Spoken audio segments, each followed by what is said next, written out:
if that's what you expected from Oppenheimer, you're going to be extremely disappointed. And that's what it would look like if Michael Bay directed it. But thankfully he didn't and didn't butcher the movie. Anyway, jokes aside, Oppenheimer is probably my number one favorite movie of the year. This movie is just plain fantastic. I'm gonna make this review as short as I can, but we all probably know that's not gonna happen. I have nothing but praise for this movie. I mean, I already got tickets to see it for a second time later on this week, so I'm looking forward to that. All I gotta say is if you are planning on seeing it, I recommend seeing it in IMAX. I mean, that is an experience, let me tell you. So, with that being said, let's move into what I thought of the movie. I mean, the movie's just fantastic. I mean, from the acting, the directing, I mean, Christopher Nolan, this is a movie that Christopher Nolan, like, is made for him. I could see no one else making this movie besides him. Other directors could probably do it, but no one can do it as good as him, and he knocked it out of the park. I dare even say this is probably his best directorial work since The Dark Knight, maybe even better than that. Look, he's made some incredible movies. In fact, I'd say that his director's filmography, his director's filmography, damn near flawless. I mean, Interstellar, that's an okay movie. Tenet, it's a bit up there, but he's made some pretty gosh darn good movies, and this is another one of them. The acting is fantastic. Cillian Murphy, that is how you pronounce his name, by the way. I just found that out. But Cillian Murphy knocks it out of the park with this. I mean, not only him, but the entire cast. I mean, Florence Pugh, she does a fantastic job. Word of advice to Christopher Nolan, though. If you're gonna have a serious conversation, don't have the people having said conversation stark naked, especially if there's a woman involved being stark naked having a serious conversation, because, yeah, let's just say that 90% of us probably weren't even paying attention by that point. I mean, I wasn't. I mean, don't plaster a naked woman on an IMAX screen when they're having a very serious conversation. Anyway, not really it's a nitpick, but it's fine.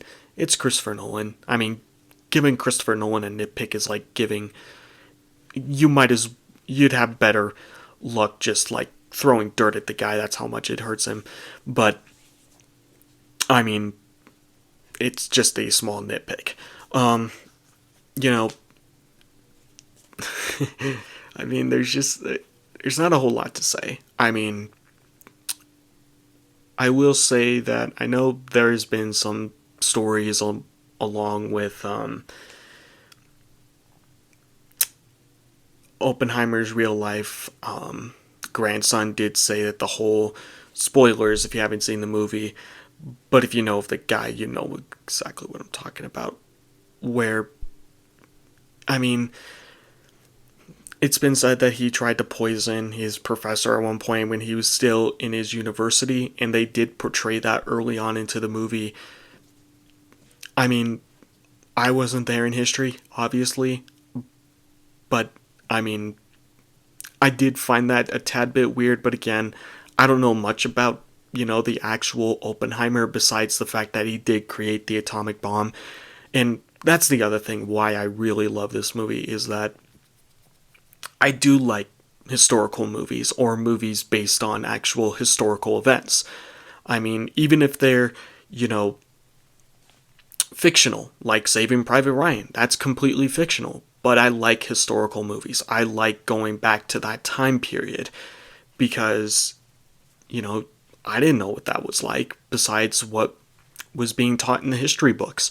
So, again, that's another reason why I really like this movie.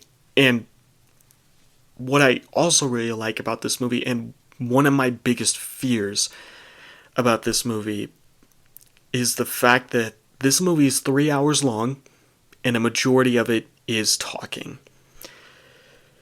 Now, that's probably going to turn a lot of people off and turn a lot of people away. They're probably going to think it's boring, which, by all means, you can go back to your Marvel movies, and I'm not going to bash those type of people, obviously, because you're short attention span.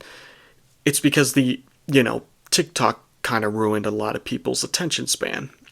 That's, you know, TikTok's fault and also parental figures' fault, but I'm not here to point fingers, even though I just did that.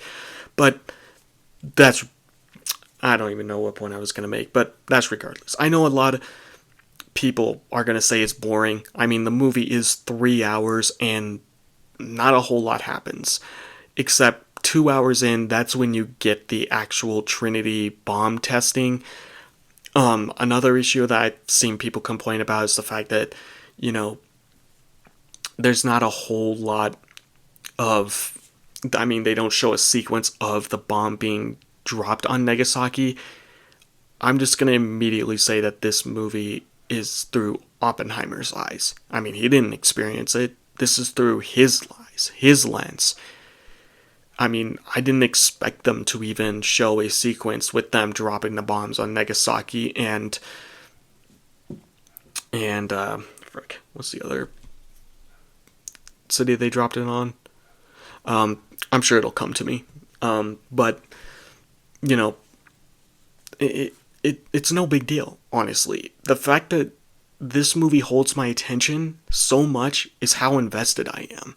I mean, I'm going to compare this to Avatar The Way of Water, another movie that was 3 hours long, released way back last December. And that movie was like 10 minutes longer, and yet I felt the length on that film. This movie, I did not feel its length, which is impressive. This movie flew by like it was nothing. I know a lot of people have said that, and I know depending on what type of person you are, you're either going to like this film or you're going to hate it. Or if you're like me and really do like history, you're going to absolutely adore this film with all your heart. Matt Damon, fantastic actor as always. I mean, excuse me. I mean, he just does a great job. I mean, everyone does a great job. I mean, Robert Downey Jr., all his scenes, spoiler alert, are in black and white. And you know what? I'm cool with that because at the end, they're kind of revealed why they're in black and white. But near the end, that was where his acting really started to shine. And I was just blown away on how well he did in this film. I mean, he was not lying when he said that this is his best film he's worked on and his most favorite film he's ever acted in, because he's fantastic in the film. I mean, just outstanding. I mean, that aside, the actors do a fantastic job. The other thing I want to mention is the music.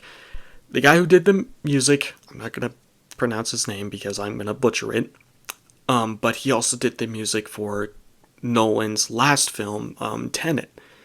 And just like with Tenet, he created an amazing soundtrack. I mean, and again, watch this movie in IMAX if you can and can afford it, because let me tell you, it's an experience. One of the big things I did want to mention is the fact that this movie, I was so invested, so immersed into this movie, that come the actual Trinity test, I would say 2 hours into the film, I was legitimately tense.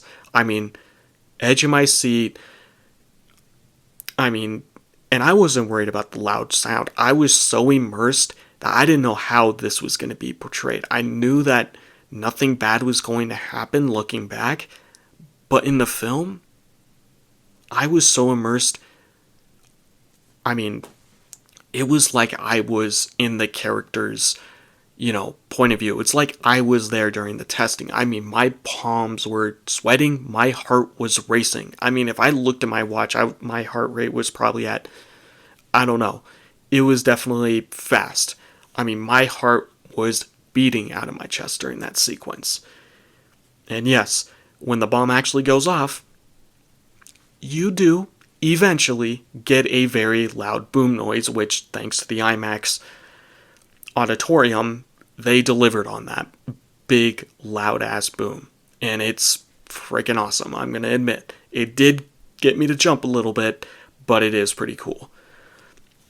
And, from there, so the first 2 hours, it's a good majority of talking, but I was invested. There's a bunch of other cast members in here. I'm sure a lot of you have already checked it out who's pretty much in this movie. And it's a stacked cast. This is probably the most star-studded cast since Tropic Thunder is what I could think of, honestly. But, I mean, there's a ton of stars here. And yeah, not a whole lot of them get a bunch of screen time, but it's not like they didn't have a point in this role. Like, none of them felt like worthless cameos. They all played certain characters that played a part in the movie. So that was cool. They weren't just some background character. They were real life historical figures and, had a part to play, which was really cool. And yeah, the first 2 hours is probably the hardest to get by. I know a lot of people are probably gonna be squirming in their IMAX seats or even their regular theater seats because, yeah, there is a crap load of talking. And if you're like me and don't mind that and know exactly what you're gonna expect from a Christopher Nolan film, you're gonna be just fine with this movie. But the last hour of the film is where it's really good. You get Oppenheimer's point of view, just how haunted he was, and that's why I really do like this film. Is they show that this man was haunted after the bombs were dropped, and you also just get certain aspects in this movie that I never even thought how this guy was feeling throughout this entire process when he was making the atomic bomb. I mean, I didn't know much about his life. I mean, I didn't know how he felt besides that famous speech where he said, I'm the creator of worlds, or I just jacked up the speech.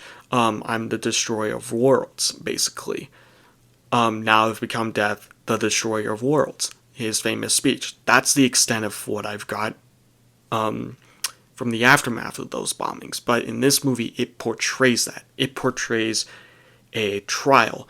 Granted, I do think the reason why he goes to trial, regardless if it's real or not, I'm pretty sure it is, but the fact that, Strauss, Robert Downey Jr.'s character, took him to court because he thought Einstein and Oppenheimer were talking crap about him, and he decided to screw over Oppenheimer's security clearance, it is kind of silly.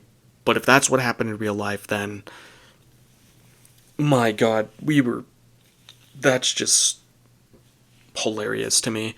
Again, just a fantastic film. Great music, great cinematography, the fact that it held my attention for 3 hours, it was fantastic. I mean, I literally cannot wait to see this again on the big screen. I'm trying to think of anything else. I mean, again, the court sequences near the end, or, the trial that Oppenheimer gets through, those are even engaging. It's really cool to see that and witness that.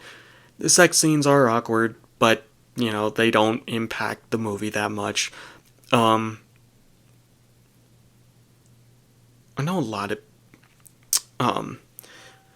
lot of people have issues with this movie, like, why aren't there Japanese? And I can go into a bunch of arguments, which I'm not going to get into because I'm going to piss off a lot of people if I do.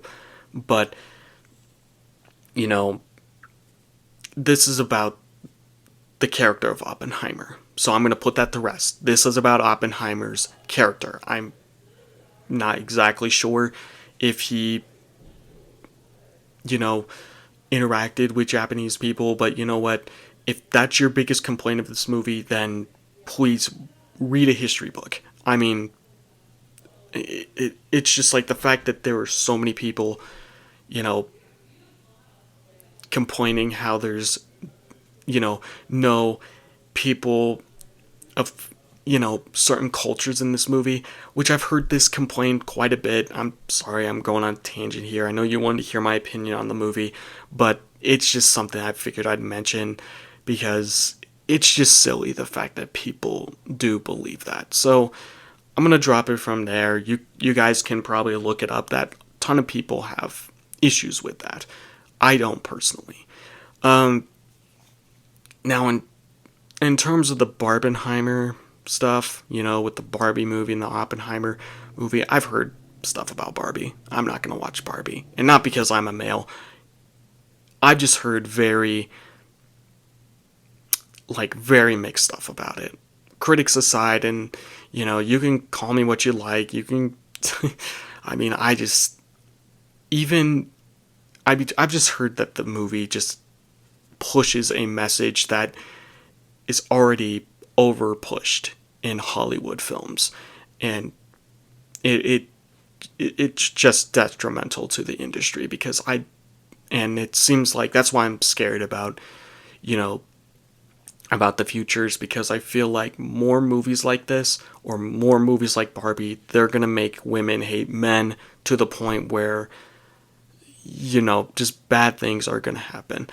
I will push through the Barbie movie. Maybe I'll be pleasantly surprised and think it's slightly okay. Again, I'm not totally sure, but it's just something that doesn't interest me too much. But I am semi curious to see how they take the film. But no, I did not participate in the whole, watch Barbie and then go to Oppenheimer or Oppenheimer. I don't know how I pronounce his name both ways. But yeah, I did not participate in the Barbenheimer meme stuff because I just think that's stupid. I'm not going to see two movies twice in one day. I've only done that once, and that was with The Incredibles 2. And that was like years back. But that's a story for another time. Take it easy, everyone. See ya.